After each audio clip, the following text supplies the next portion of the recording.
Done now live.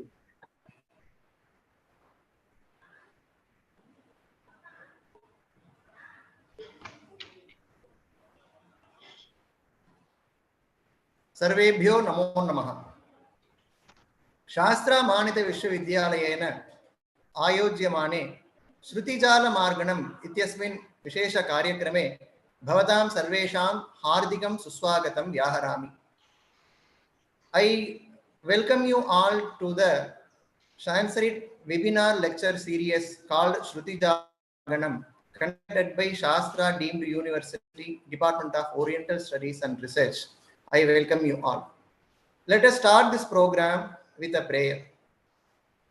Om Tatchairavanimahe Gatun Yajnaya Gatun Yajnapataye Daivi Swastirastunaha Swastirmanushebhyaha Urdhanjigatu Bheshajam Shanno Astu Dvipade Shanchadushpade Om Shanti Shanti Shanti. Dhanyavada. Now I call upon Professor Venugopalan sir to give a welcome speech. Sir, over to you.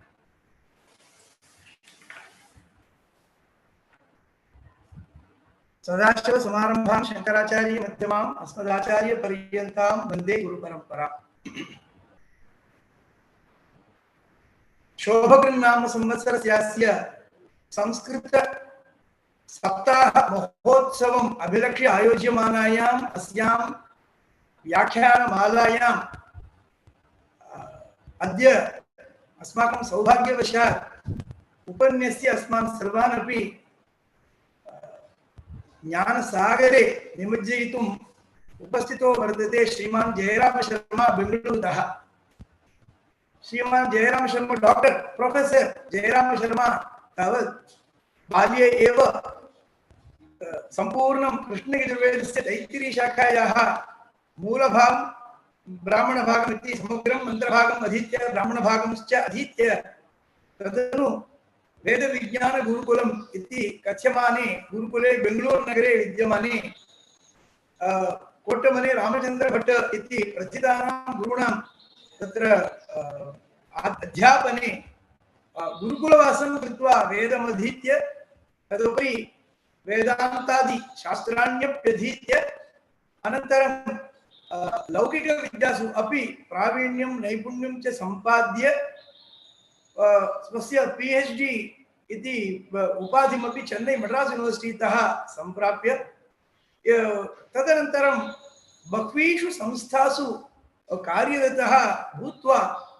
सद्यः इदानीं बेंगलूरु नगरे विद्यमान व्यास university M व्यास नम S व्यास श्री विवेकानंद योग and आमा तथा कथ्यमाने विश्वविद्यालये dean रूपेण अपि इदानीं सः कार्यरतः भवति।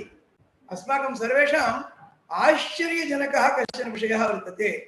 यदा अयं उद्योगनिमित्तं प्रप्रथमम् उद्योगक्षेत्रं प्रविष्टवान् तदा तस्य फस्ट् स्टिंक्ट् वास् वित् शास्त्रा university. Almost in 2010, I believe 2010 or 9, he, after completion of his studies, he joined Shastra University as a faculty in our Department of Oriental Studies. But later, he moved to Chennai to other institutions. He was deputy director with Krishnamacharya Yoga Mandiram, Chennai. Since his expertise is with Yoga Darshanam, he had made a lot of efforts in publishing various texts related to yoga, from manuscripts to critical edition and so many other things that he has done, and has written almost 5 to 10 books on yoga and published also, and also conducted various workshops on Hatha Yoga Pradipika. So among the young modern scholars, if someone who could immediately relate to Yoga Darshana is probably only Mr. Shri Jayaraman Sharma. So everywhere, since the Government of India, through this NEP 2020, the IKS Indian Knowledge System is now being taken to all the higher educational institutions. All IITs have taken through from the NDP and have been engaged in organizing training programs for faculty members of various institutions. So, M.Jayaraman is one of the main resource persons for almost all the IITs across India. Recently, I have been to Kashmir. So, across the Uttarakhand, Samudra,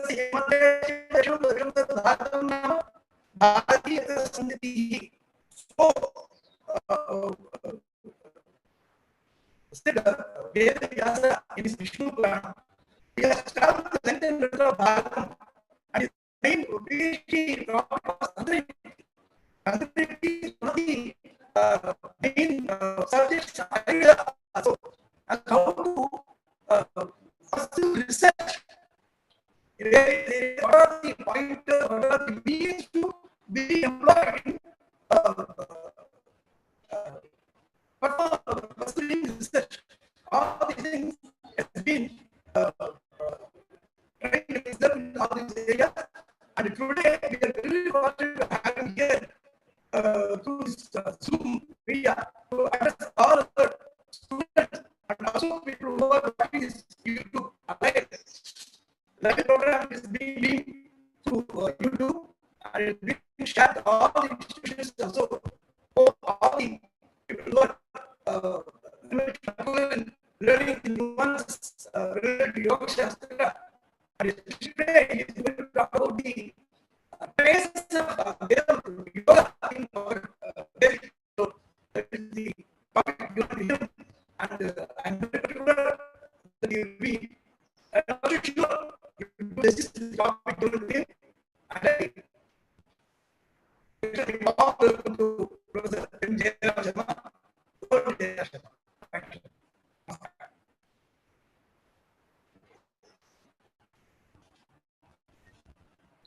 Shall I commence? Shall I commence now? Arambham, please. Yeah.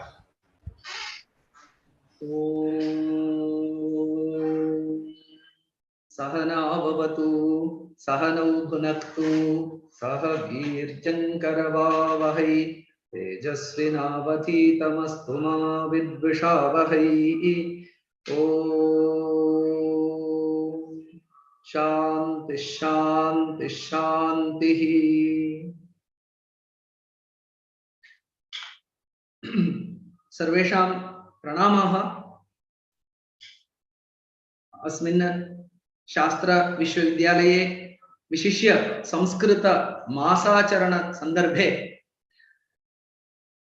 Ahamatra Vadiyam Vicharam Yoga Shastra Sambadham Vicharam Prastotum Praptavasaraha Ityatra Aham Mahantam Pramodam Anandam Etad Mama Mahadbhagyam Ityapi Bhavayami. Adau Parichayam Pradattavatam Pracharyanam Venugopala Acharya Varyanam Krite Mama Pranamaha. Yathaiva taihi suchitam maya arambhe Shastra Vishwavidyalaye tatra karyam kritamasi ataha tadrisha sundara smritayah santi tasya Vishwavidyalayasya vishaye tasmat. So really happy to be again back to in the Shastra University platform to share my thoughts on Yoga Shastra. Now let me get into my topic. So the topic, I hope my screen is visible, is Vedic roots of Patanjali Yoga Sutra with focus on Ashtanga Yoga. So this is my topic, and the why of it first we will first think. So kimartham etad vishaye charcha karaniya iti. Yoga Shastram idanim vishwe sarvatra prasiddham. Parantu tatra tasya arambha grantha kaha, prarambhikaha grantha kaha, what is the important source book for that? Everyone will, without doubt, without a second thought, will immediately say that it is Patanjali Yoga Sutras. But it is interesting to note that the very first sutra of Patanjali Yoga Sutra is Atha Yoga Anushasanam iti. So Shishtasya Shasanam Anushasanam. That's how various commentators have explained, including Acharya Vachaspati Mishra have explained that Shishtasya Shasanam. So Purvacharyehi yat kritam tadanusaram kritam idam shastram. So the knowledge which is pre-existent, so that has been organized, analyzed, systematized, and presented in Patanjali Yoga Sutra. So while that is the first systematic kind of organized kind of work in a sutra format, but even prior to that, there are so many sources of knowledge on yoga. So beyond that, there is Mahabharata, there is the Rama, the Itihasas, and also we see we can go till the Vedic literature and Vedas, Vedokhilo Dharma Moolam. So Vedic literature is quite vast, and hence from that source, all this knowledge has all the knowledge that later systematically emerged. So have their roots, and for further exploring deeper exposition, deeper understanding, to unearth more techniques and practices. So one can go back to the Yoga Sutras, and also we can see in certain circles of scholars that most of the practices of Yoga Sutras are connected with the Bauddha Dharma. Of course, in the Dharmic framework, Buddhism also is there in the same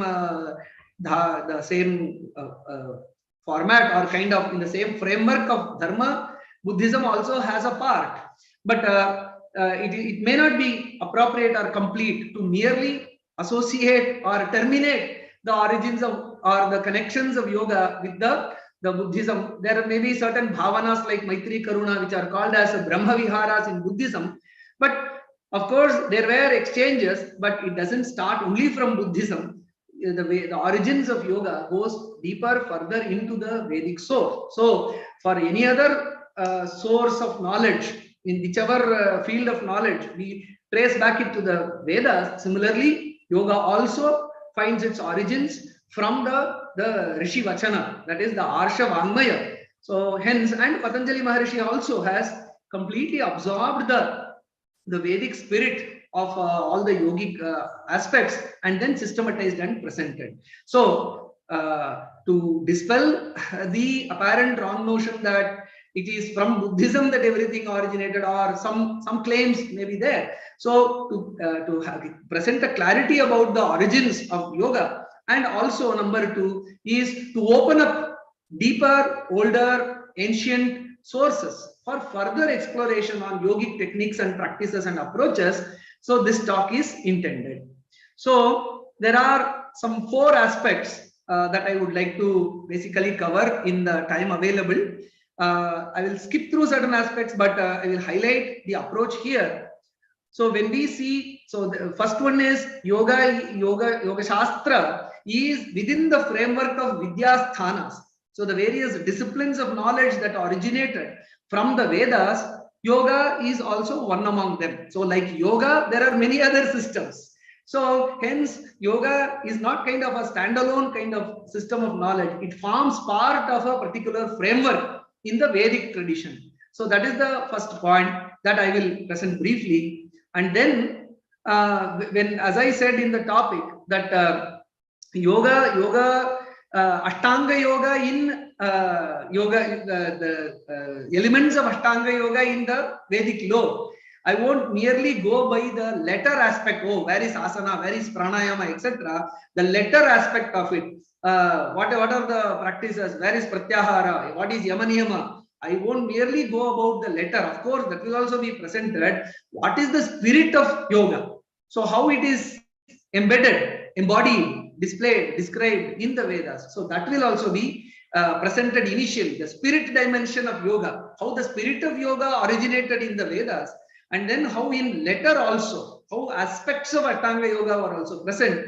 That will also be touched upon, and then the talk will come to a conclusion, draw the conclusion. So it is everyone, scholars assembled here, whoever is listening, already there are so many scholarly expositions in this particular series. So there you might see, you might have heard about the various systems of knowledge, etc. So, but we will see that Ashtadasha Vidyasthanas, 18 systems of knowledge, are described in the Vedic tradition as a fundamental. When we speak about the IKS, Indian knowledge systems, 18 systems of knowledge are generally described. Angani Chaturo Vedaha Mimamsa Nyaya Vistaraha Dharmashastram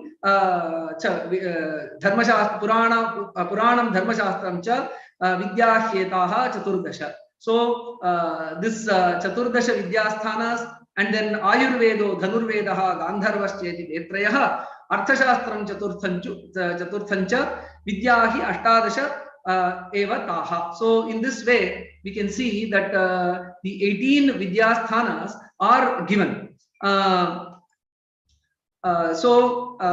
For example, the 4 Vedas, the Rigveda, Yajurveda, Samaveda, Atharvaveda, they are the Vedas, and then Shiksha, Vyakarana, Nirukta, Jyotisha, all these systems are there.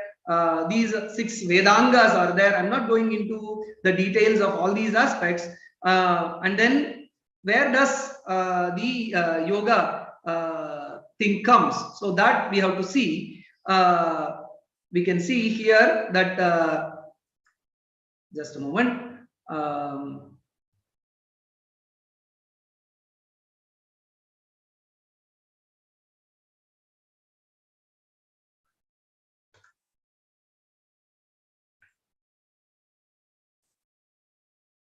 Yes. So when we come to the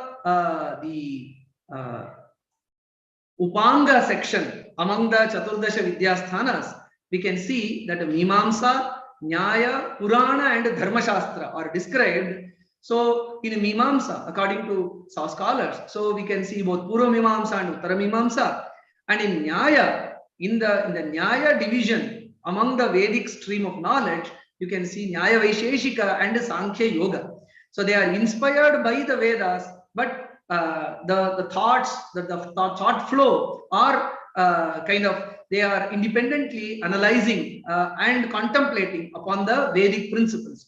So hence, under the Nyaya division, scholars have classified Sankhya and Yoga. So the point that and then of course Purana, Dharmashastra, etc., all that is there. So the point that I was trying to make through this thing is that the Veda, the yoga, the system of yoga is part of the Vedic organization of the knowledge. So it is not something which stands alone. It is part of the 18 Vidyasthanas, where yoga is also a particular stream of knowledge. So hence, yoga is very well within the frame of the Vedic knowledge system. Maybe you can call it more than IKS.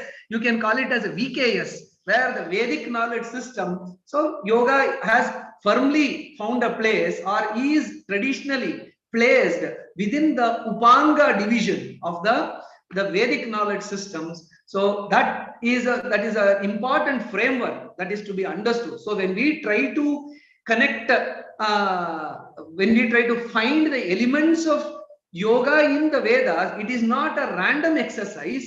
It is an appropriate activity, because it is in the Vedic fold, Vedic framework that yoga exists. So hence, naturally, but in the current, why this has to be stated, because in the traditional framework, all those who are undergoing education, for them this need not be explained, because it is told in our Vedic tradition that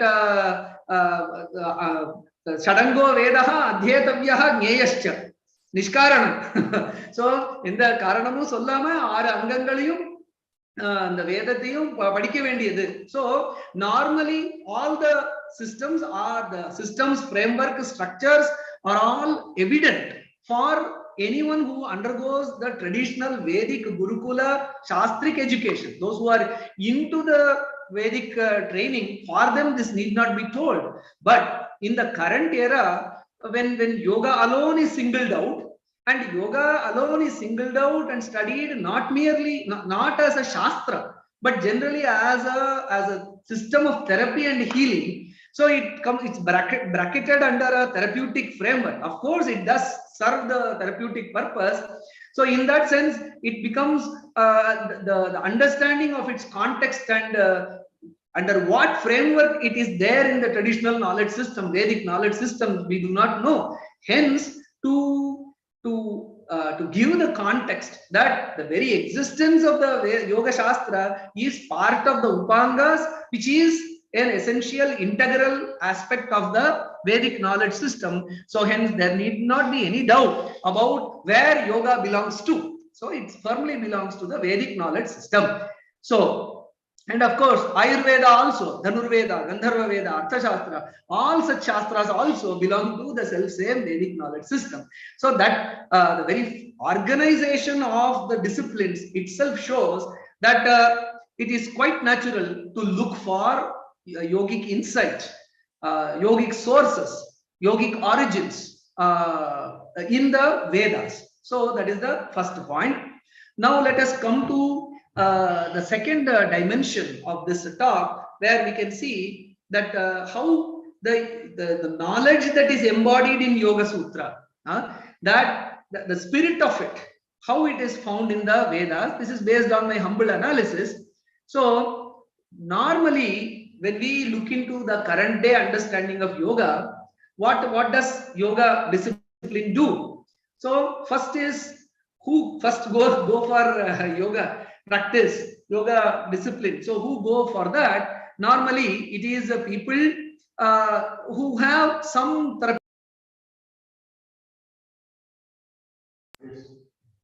So normally who have some therapeutic requirement, be it at the psychological level or at the physiological level. So they go for the practice of yoga, or they look for solutions from yoga. So hence basically, and as we see that yoga is more about the mind. So hence yoga system, yogic system is fundamentally, basically is about understanding the nature of the mind, the agitations of the mind. So yoga, what does the spirit of yoga convey? What is the core of yoga when we look into it? So yoga first tries to understand the psyche, the mind. So that is the first aspect that conveys one dimension of the spirit of yoga, understanding the mind in reality, how it works, etc. And then the second thing is how to work with the mind. So that also forms part of the yogic approach. So what are all the practices, what are all the techniques, what are all the approaches that can be given for yoga, through the yogic techniques. So that is the second aspect. So understanding the mind, using, giving, administering techniques to help the mind calm down, reduce agitation, become rest, means attain some kind of rest and peace. That's the second approach. And yoga doesn't end with that. When we study the yoga shastra, yoga philosophy, yoga tattva, when we see that yoga also helps to transcend the mind. So the kaivalya, the state of kaivalya is going beyond the mind. So understanding the mind, managing the mind, and then finally transcending the mind. This conveys the approach of yoga fundamentally. So if this is the spirit of yoga, with these background, as we understand from Yoga Sutras, if we find the traces, we can see more than this in the Vedic literature. So when we see in the Vedic lore, means in the Rigveda Samhita, the great ancient text, so where we see that of course the Veda Rishis, there are a number of, once I did a particular paper on understanding the spirit of or the spirit of yoga in the Vedic literature. For that I collected about 108 references from only the Rigveda Samhita as to how the mind was studied. Manasa, I took up this expression Manasa, Tritiya Vibhakti Ekavachanam. So by the mind, what did the rishis do? That was my curiosity. So I collected about 108 references and analyzed. So in that process, when I saw that the rishis in the words of the rishis, in Arsha Vachana, we can see that the rishis through the mantras had expressed that the manas is very difficult to control. So that aspect comes through. So the agitated, restless, the difficult to control nature of the mind, which yoga also acknowledges. That is the kshipta, vikshipta, all such states of mind. So that which is that the terminologies which come later, kshipta, vikshipta, etc., have already been understood, or kind of have already been proposed, have already been mentioned in the Vedas. When we see in the Rig Veda Samhita, manasa javishtaha, manasapi vegavattamau. That's how Acharya Sayana gives the commentary in the Rig Veda Samhita. We see the Agnehe Ashwaha. So the Agnehe Ashwa, the horses of Bhagavan Agni are very fast. So the very fast moving nature, the restless nature of the uncontrollable nature of the horses are compared to the mind. So which means they understood in the Vedas, we can see that the guidance from the Vedas comes that the mind is very, very fast, very, very fickle and very difficult to hold. So that idea about the nature of the mind was clear. See, there are many references I can give. I am just Thali Pulaka Nyayena, I am just giving one or two references. So then also the nature of the mind, when we go to again another reference in the Rig Veda Samhita, Sannadho Manasacharami, the Rishi Dirghatamas. So he says that Sannadha Manasacharami. He mentions or he laments about his mind, where he says Sannadha. Acharya Sayana says avidya kama karmabhihi samyak abadhaha indriya paravashaha bhavana sahishnuna vikshiptena chetasa samsare sancharami. So all the aspects of the Yoga Sutra which comes later, in the sense avidya, kama, that is avidya, asmita, raga, dvesha, in one terminology, in one powerful Vedic terminology, that is a Sannadha, we can see that all the kleshas are mentioned. And then Indriya Paravashaha, lack of control over the senses. And then Bhavana Asahishnuna, ability to, my mind does not stay in one place so that it can visualize or contemplate one thing. So Vikshipta, so the word in the Veda Bhashya itself, you can see Vikshiptena Chetasa Samsare Sancharami. So mind, unrefined, uncontrolled, unregulated mind, because of avidya, kama, indriya paravashata, is the source of suffering. So the mind has been very well, the understanding about the mind is very clear since the Vedic times, which was later developed systematically, understood systematically in the form of avidya, asmita, raga, dvesha. Each of it has been defined by Patanjali Maharshi. And then it's not that they merely lamented about the nature of the unrefined mind.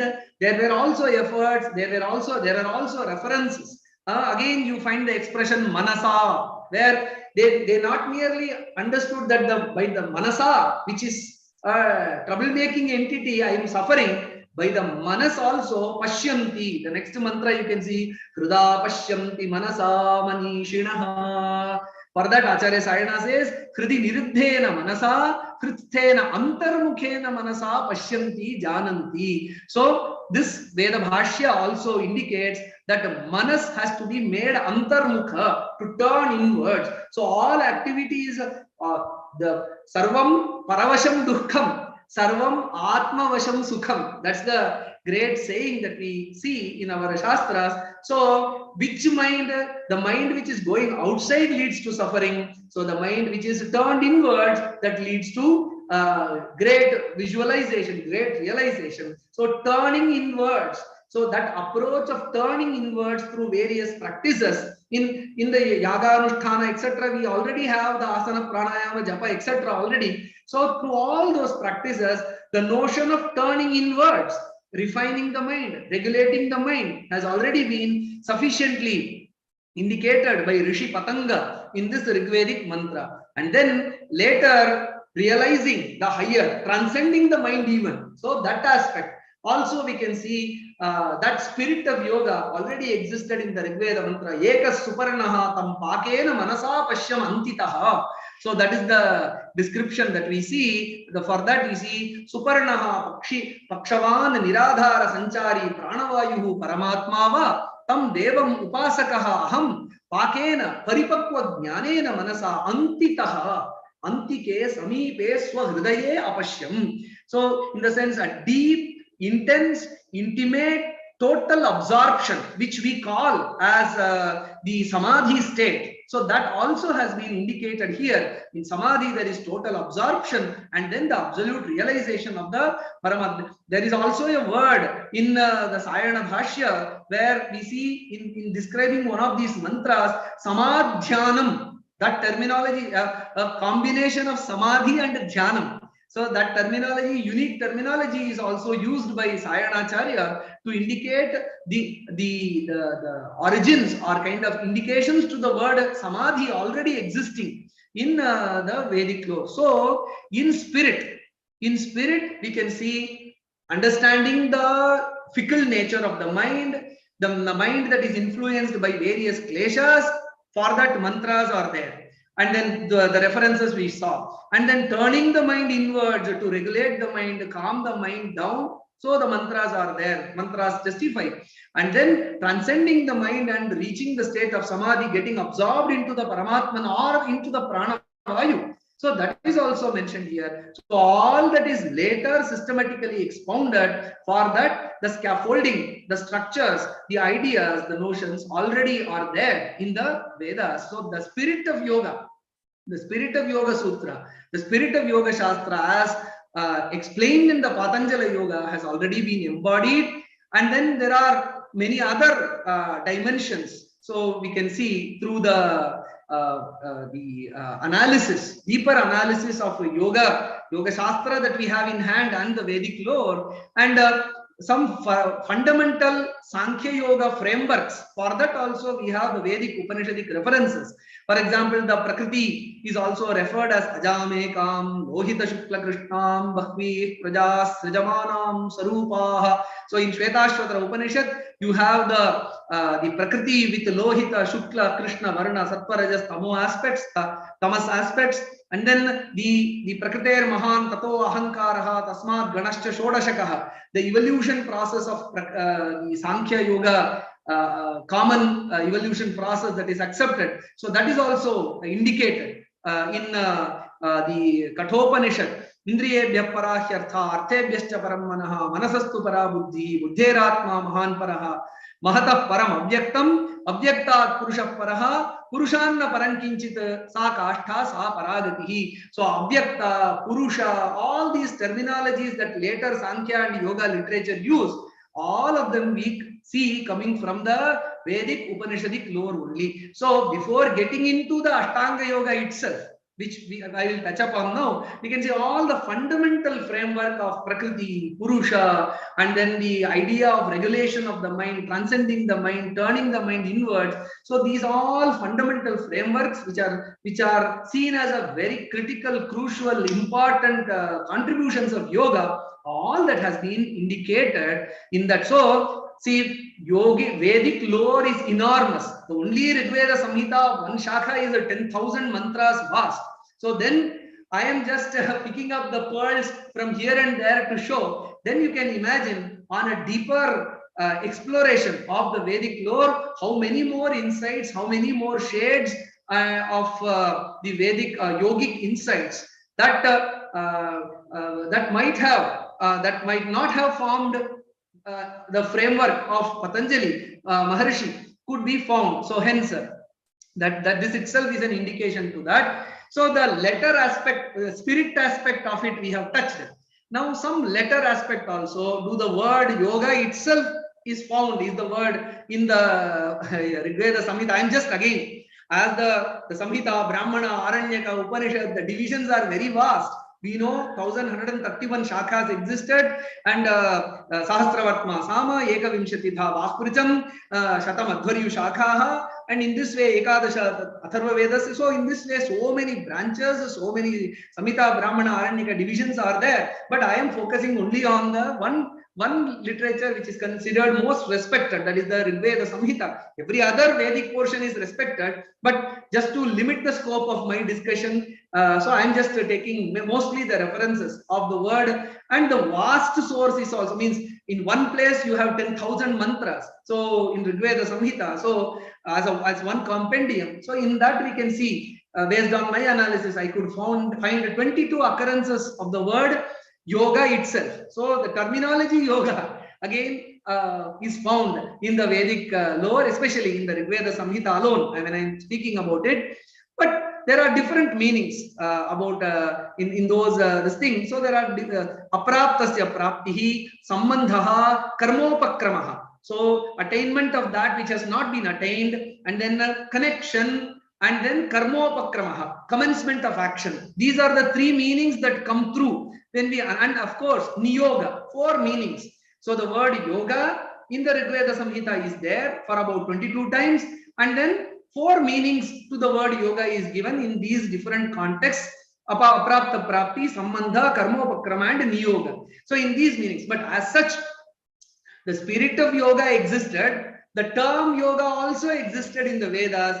The coalescence or the coming together of yoga and its meaning that emerged maybe in due course, in especially right away in the Upanishadic Vakya itself, tam yogamiti manyante stiram indriya dharanam, we can find it. So in Vedic literature itself, you can see yoga being portrayed, the word yoga having different meaning, and then the spirit of yoga is spread across, diffused in the yogic literature, and even in the Upanishadic literature, which is also integrally yogic Vedic literature. There itself again we can see the coming together of the meaning of the word yoga that we understand currently, and the term yoga being used together. So it's quite a very interesting proposition, how the various, just like a color of the rainbow, so various dimensions. So it is not kind of, we cannot box it into, oh, this is how it was. No. So there are so many various dimensions and phases or expressions of the term yoga. But speaking about the Samhita literature in Rigveda Samhita, this is how the term yoga has been utilized. Then of course there is the Upanishadic yoga. I'm not going into it. In the Upanishads, of course, you have the tam sankhya yoga dhigamyam nyatva devam uchyate sarvapapaihi, and then tam yogamiti manyante stiram indriya dharanam, where the clearer connection between the yoga as a meditative practice. So that comes through adhyatma yoga dhigamena devam in the Kathopanishad, and then in Yoga Atma as part of the Vijnanamaya Kosha. In all these, in these references, Upanishadic references, we see the spirit and the letter yoga coming together in the meditative sense. So in this way, these are all the very clear references that we can see. So in the Vedas, so much of an exploration about the current yogic Yoga Sutra, the Hatha Yoga, all these principles can be done. So all these terminologies that you can see, one can see all these major terminologies being yoga, agama, vairagya, purusha, shraddha, ishvara, guru, tapas, swadhyaya, avidya, dhyana. In each of these padas, if we pick out these important core terms, each of these have been elaborately, innumerable references to each of these terms can be found. But in this current talk, whichever amount of time we are left with, I will just focus on the terminology or the constituents of Ashtanga Yoga as it is found in the Vedic lore. So as it is, as the listeners may be aware, Ashtanga Yoga comprises of the 8 limbs: Yama, Niyama, Asana, Pranayama, Pratyahara, Dharana, Dhyana, and Samadhi.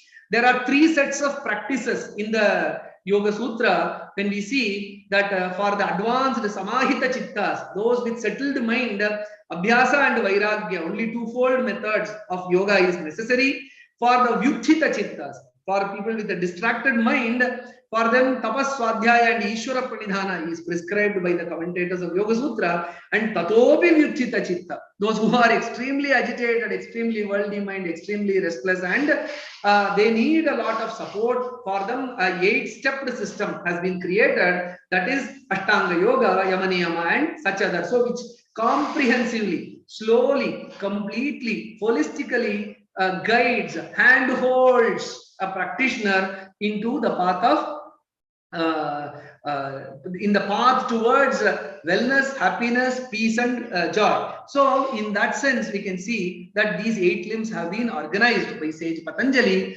Elements of all these 8 limbs can be found in the Vedic lore. So, when we speak of Yama, Ahimsa, non-violence, Satyam, truthfulness, Asteyam, non-stealing, Brahmacharyam, continence or control over the sensual sexual activities, and Aparigraha, not accepting more than what is required for survival. So that is the Yamas.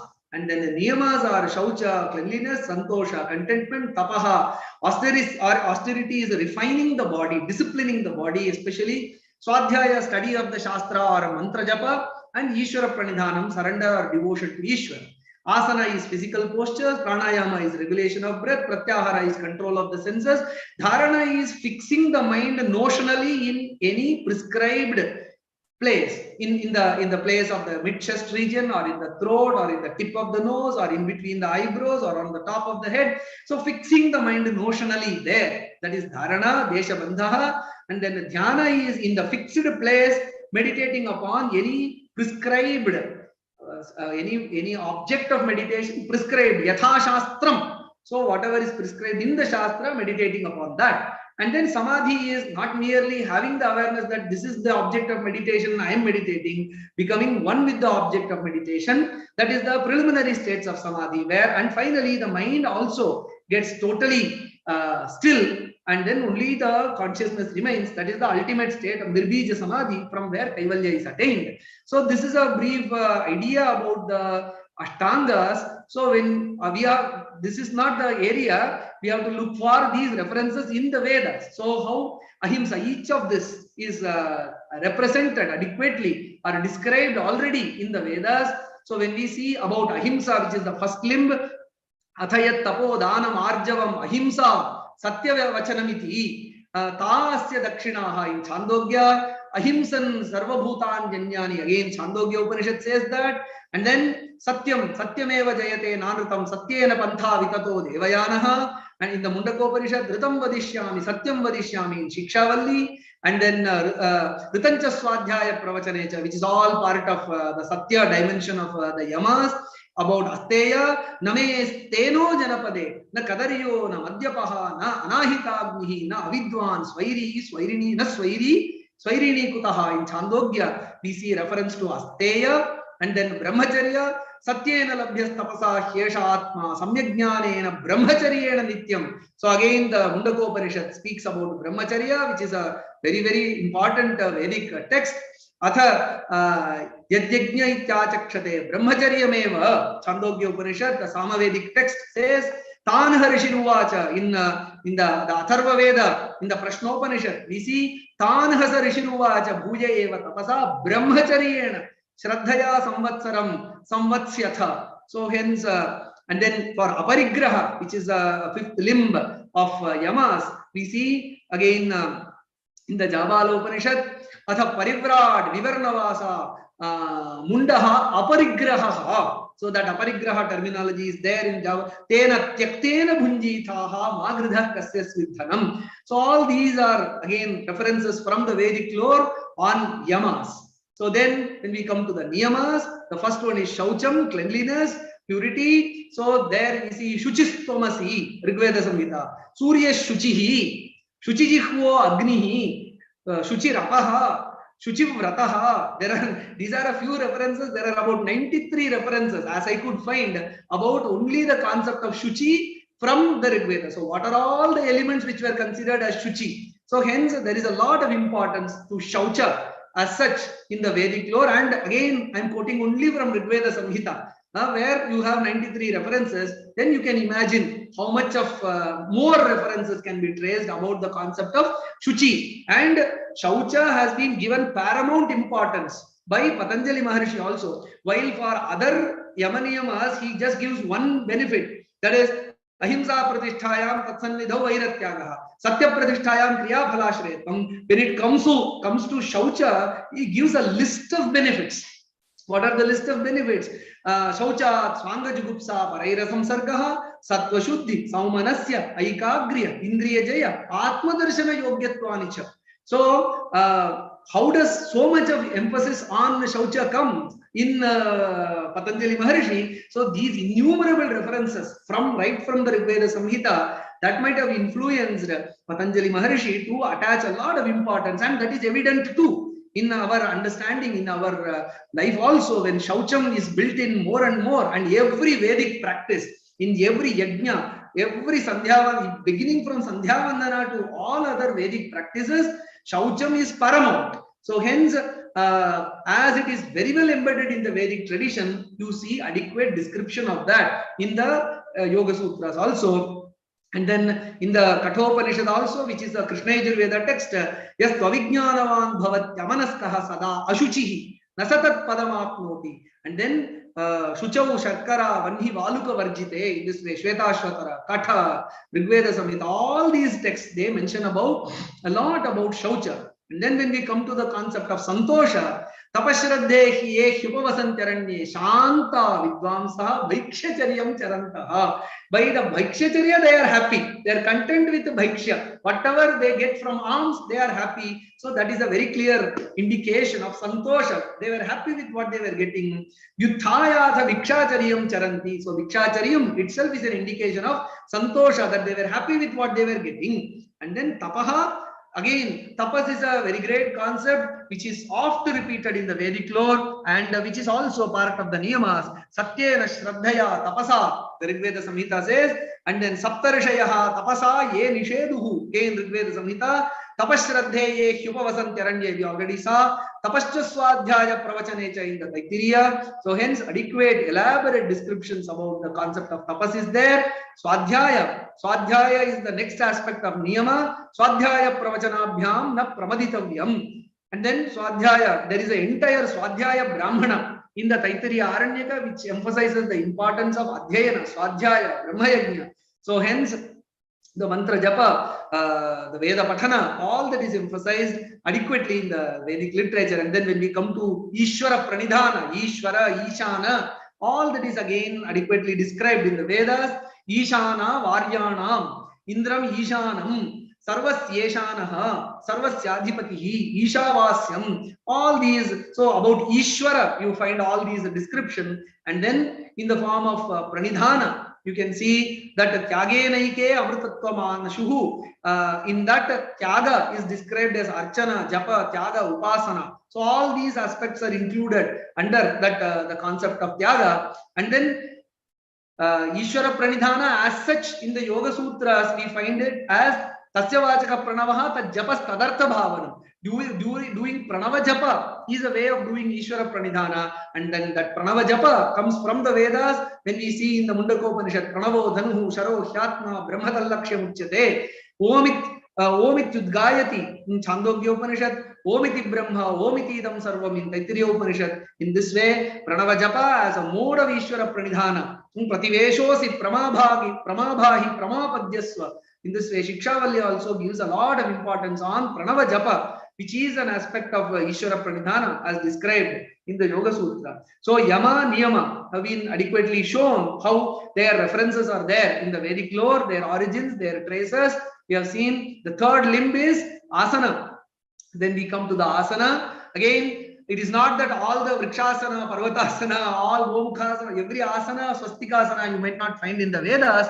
Of course, posturing, positioning the body and maintaining a good health of the body, that is always mentioned. See, in the Vedas, who is fit to perform yajna? For that we can see that Arthi Samartha Vidwan Yajeta, that Samarthya, the physical fitness is very essential, and for that physical fitness has been emphasized in the Vedas. See, you can see Yajniya Saha, there is a terminology in Rigveda Samhita, Yajniya Saha. Who will be a Yajniya? Means who will be fit for Yajna?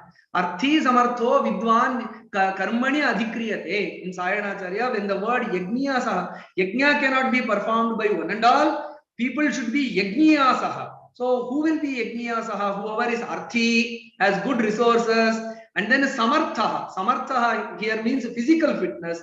And then Vidwan, of course, knowledgeable. So for physical fitness has been given importance for performance of yajna itself. So then we can see the formulation of posturing the body, keeping the posture of the body firm, straight, clear. So for that also there are references in the, especially in the Shvetashvatara Upanishad, where we see Trirunnatam Sthapya Samam Shariram Hridindriyani Manasa Sanniveshya Brahmodupena Pratareta Vidwan Srotamsi Sarvani Bhayanakani. So we can see placing the body in straight posture, holding the chest, throat and the head erect, and drawing the senses and the mind into the heart.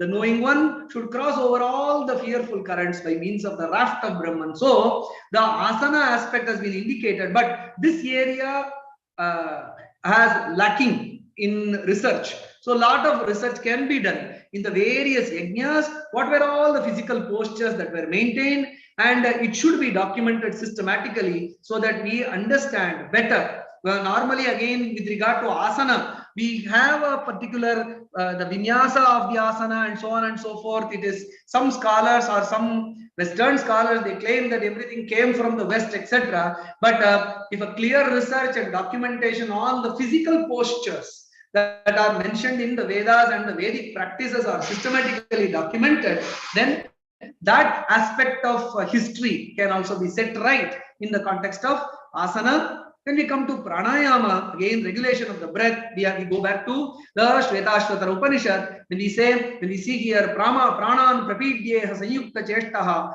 kshine prane nasikaya uchvasita dushtashrayuktamiva vahamenam vidvan mano dharayeta apramattaha. So one should breathe out through the nostril when the activities become gentle. So inhalation, exhalation, regulation of the breath again has been indicated in the Shvetashvatara Upanishad. It is not merely that, there was a clear understanding about prana, vyana, and then all the pancha pranas have been referred to, shatanchaika, and also the nadis through which the pranas move about. So there is reference to the nadis also. Shatanchaika cha hridayasya nadyaha tasam murdhanam abhinisritaika tayordhamayan amritatvameva vishwanganya utkramane bhavanti. So in this way we can see that there is a regulation of breath, understanding the pranapana vyanodana samana pancha vayus and their functions, and then the nadis through which the prana moves about. All this again has indications, and this area also again needs further investigation and exploration. So pranaha and prananam, pranat, praniti, all such expressions are there in the Vedas. So asana pranayama dimension, while we find references, more systematic methodical documentation in this direction is to be made. When we come to pratyahara, the fifth limb of ashtanga yoga, we see tam yogamiti manyante sthiram indriya dharana, sthiram indriya dharana, holding steadily the sense organs. So that becomes the pratyahara, so which is defined as yoga itself. And then of course dharana is mentioned, dharayeta apramattaha, which was already that indication. Hridikyesha atma, daharam pundarikam, hridayantar jyoti purushaha. All these references further from the Prashnopanishad and such other Upanishads, we can see that the dharana, fixing the mind in a place. So that is also indicated. And when we quickly move to dhyanam, dhyanam is again, the very term dhyanam is there in very great elaboration, has been again mentioned in the Chandogya Upanishad. Dhyanam va vachittad bhuyaha, dhyayativa prithvi, dhyayativa antariksham, dhyayativa dyauhu, dhyayantiva apaha, dhyayantiva parvataha. So in this Samavedic text, we see a lot of description. Of course, our most sacred, respected mantra every day that is chanted in the Sandhya Vandana, Bhargo Devasya Dhimahi. Dhyanam kurmaha, so of the Bharga of Bhagavan Savita. So that is also mentioned. So hence there is adequate description about dhyana also, again for want of time and just indicating all these things. And then finally we can see that for samadhi also, earlier also I mentioned the same reference from the Rigveda Samhita, Manasa apashyam antitaha, from proximity I saw the Paramatman, Antike, Samipe, Sohridaye, Apashyam, an intimate realization of the reality. So that comes so by total absorption into that, so which is indicated. And then we can also see in the Mundaka Upanishad that samadhi is indicated here in the Pranavodhanusharo Hyatma. Apramattena vedhavyam sharavat tanmayo bhavet. Tanmayatvam means absorbed into that.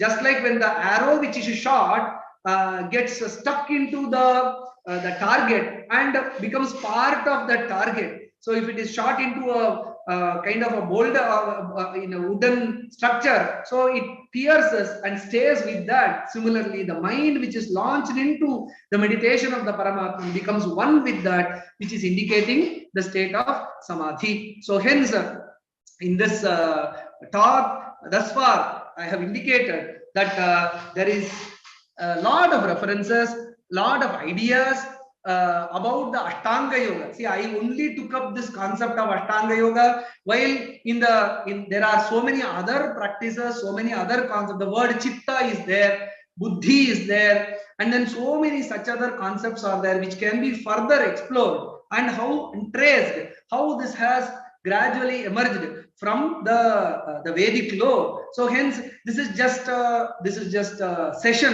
where I just threw open the field as to how much we can trace back, connect back. And for example, when you see the reference Dhyayati va Jauhu, Dhyayati va Antariksham, Dhyayati va Prithvi, in what context was dhyana mentioned there? That curiosity should be generated. So then one can explore there. So where does dhyana come in the framework of that very vast Upanishad Chandogya? So then that context of Upanishad will help us open up more dimensions of yoga, in what series of thought that dhyana comes. So in that way we can see that, and as I said, there is a lot of systematic documentation which has to happen in the context of asana, pranayama, etc., from not only the Vedic law but also the Vedic practices as such. In the various yajna practices, so many aspects of asana, pranayama are all involved. So hence that also needs to be documented. So this is a curiosity creating talk, where this and these may not have been explored thus far, and so this, if it serves in generating some kind of a curiosity in this kind of area, then I think that my talk would have achieved its purpose. And also finally it is to be understood that agamena anumanena dhyanabhyasa rasena cha tridha prakalpayan prajnam labhate yogamuttamam. In the context of yoga, when we always speak about yoga is practice, practice, practice. Of course, yoga is practice, but practice is one limb.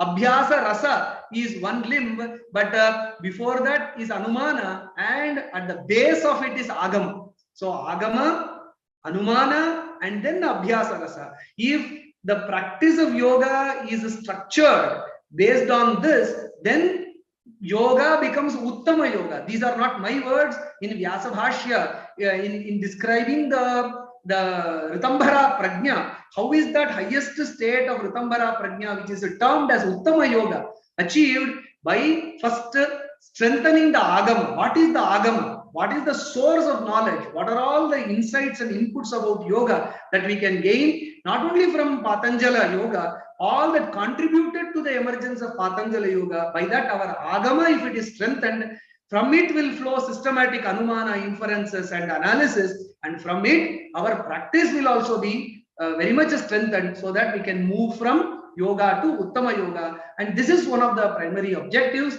along with creating curiosity and opening up this area for further research. Strengthening the agama is very essential. Yoga is also agama, yoga is also anumana, as it is abhyasa. So I thank the organizers for the opportunity. I end my talk here. Dhanyavada. Thank you so much, sir. There is a question for you. The yoga which is practiced all over the world are based on only Patanjali. Also, the yoga procedures which have been practiced are still practicing. Have they ever undergone any changes? So this is the question from our PhD student. Can you, means the voice, just a moment, can you just a moment repeat the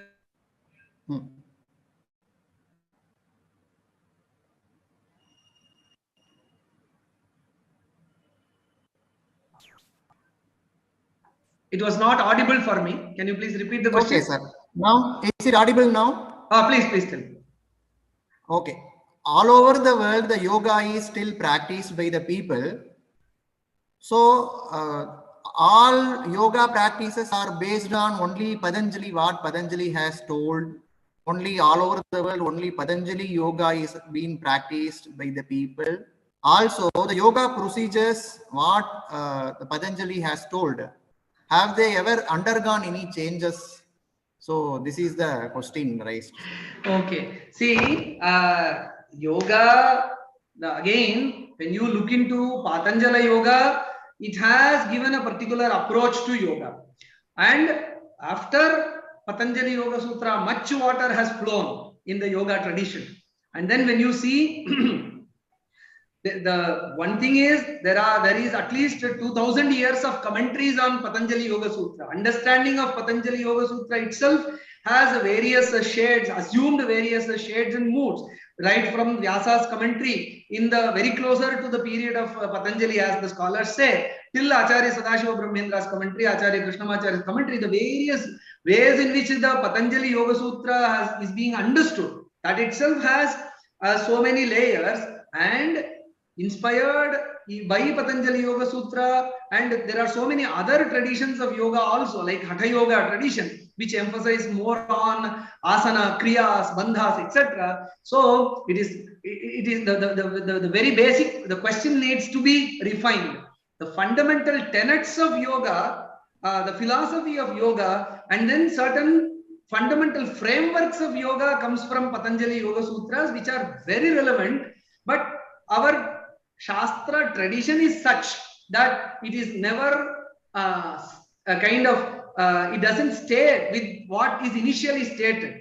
There is, the very tradition is Sutra, Bhashya, Vyakhyana, Parampara. So it is a constant flow. Even now in Shastrartha Sabhas, lot of discussion about whether it is this way or that way. So it is a ever-flowing river. So hence, while Patanjali's thoughts sowed the seed, gave the framework, based on that, lot of knowledge, in various ways, the discipline of yoga has grown, spread, innovated, invented itself, reinvented itself for various contexts and concepts.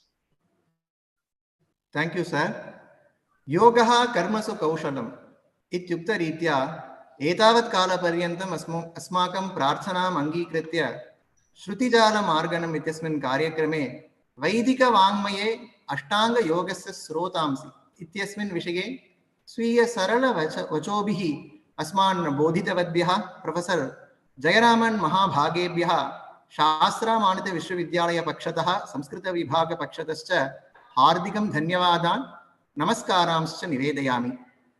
Etadrisham Advitiyam Avakasham Kalpitavadbhyah Shastra Manita Vishwavidyalayasya Kuladhipatibhyah Kulapatibhyah Sankalpa Vikasana Sankaya Pramukhebhyah Dean Planning and Development Kula Sachivebhyah Asmakam Shashe Sankaya Pramukhabhyah Prachya Vidya Samshodhana Vibhaga Pracharyebhyah Saha Adhyapakebhyah Sarvebhyah Karmacharebhyah Suchana Prodhyogiki Sankaya Pramukhebhyah IT Department of Shastra Asmin Karyakrame Sahakritavadbhyah Itarebhyah Shaikshika Prashasanika Adhikaribhyah Karmacharibhyascha Hardan Dhanyavadan Samarpayamaha Asmakam Karyasiddhi Bhavadrishanam Shrotrunam Anuyogenaiva Bhavati Ityataha Bhavadbhyopi Vayam Kartagnyam Patri Kurmaha.